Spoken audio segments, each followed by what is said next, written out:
क्रांती news, आवाज सर्वसामान्यांचा।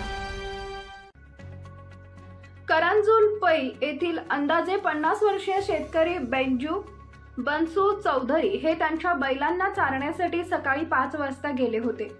संध्याकाळ झाल्यानंतर त्यांचे बैल घरी आले, मात्र स्वतः बैजू हे उशीर होऊनही घरी पोहोचले नाही। त्यांचा शोध घेतला असता ते मिळून आले नाही, त्यामुळे घरी येताना रस्त्यात नार नदी लागत असल्याने ते पुरात वाहून गेले असावेत असा अंदाज व्यक्त केला जात आहे।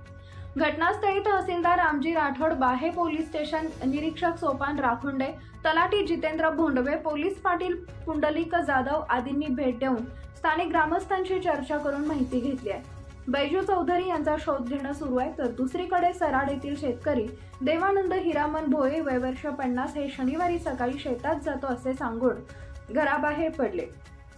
ते घरी न परतल्याने घरच्यांनी 2 दिवस शोध घेतला असता आढळून आले नाही। सोमवारी 3 वाजेच्या दरम्यान त्यांचा मृतदेह शेतालगतच्या तलावाच्या पाण्यावर तरंगत असताना आढळून आल्याची माहिती पोलीस पाटील कांतीलाल भोये यांनी दिली। पोलीस पाटील यांच्याकडून मिळालेल्या माहितीनुसार मयत शेतकरी शेतात जाताना जांभळीचा ओहळ पार करत असताना जोरदार पूर आल्याने पाय घसरून पडले। पुरात वाहून गेल्याने त्यांचा मृत्यू झालाय। तालुक्यातील ही तिसरी दुर्घटना घडली आहे। पोलिसांनी पंचनामा केला असून ग्रामीण रुग्णालयात शवविच्छेदन करण्यात आलंय। त्यांच्या पश्चात मुलगा, मुलगी, पत्नी असा परिवार आहे। महाराष्ट्र क्रांती न्यूज साठी प्रतिनिधी रतन चौधरी, सुरगाणा। अशाच नवनवीन बातम्या पाहण्यासाठी आमच्या महाराष्ट्र क्रांती न्यूज या YouTube चॅनलला लाईक करा, सबस्क्राइब करा आणि बेल आयकॉनला प्रेस करा।